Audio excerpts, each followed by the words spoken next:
السلام عليكم ورحمة الله تعالى وبركاته. waxaa kusoo dhawaataan green house-kii galbar waaqo Mr. Cabdi Naasir isduwada caafimaadka gobolka Mudug. green house-kii aan bilihii hore aan u aasaasnay maanta aan soo booqanay xaaladiisa sida u jeedaan waxaan hadda aan ag joognaa waa greenka ama aan ku dhex jirno waa green house-kii geedahan u jeedaana waa geedka la yiraahdo tomaatada oo fruitka maaragtay uu ka baxo way baxday si fiican bay u baxday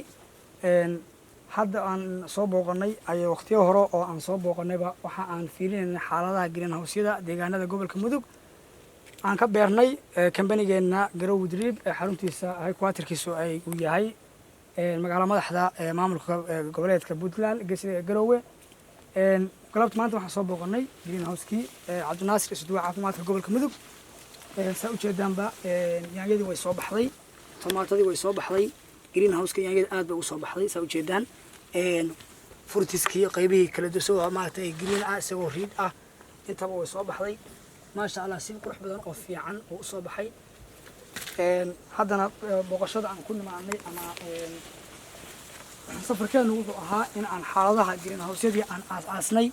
ديجان قبل كمدق عن وجانا بالحالات وماش مريسو ساعد وشدان تما يعني يدي كبح ماشى وعمد أقول جدير ما شاء الله نحكي تبارك الله سيجي ماشى تان إنه كشقيه أما كمان الجدران تجيب أي سيان تبارك oo tababarkii uu qaatay si fiican buu uga shaqeeyay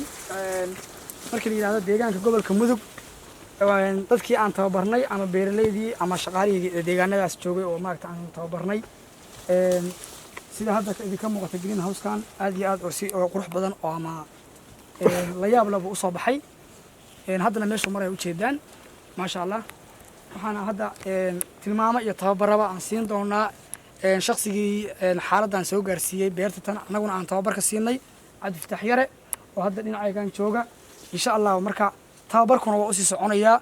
تسد وحنا جعلنا هنا دتك قرسينو إن أي وحبرتان وحنا أي بيرتان كنا فائدانا ديجانا ذودنا أي قدرت يوم قرن سايفروت كلا دوان ونوعية ساي قرسيان هدي الله ابنه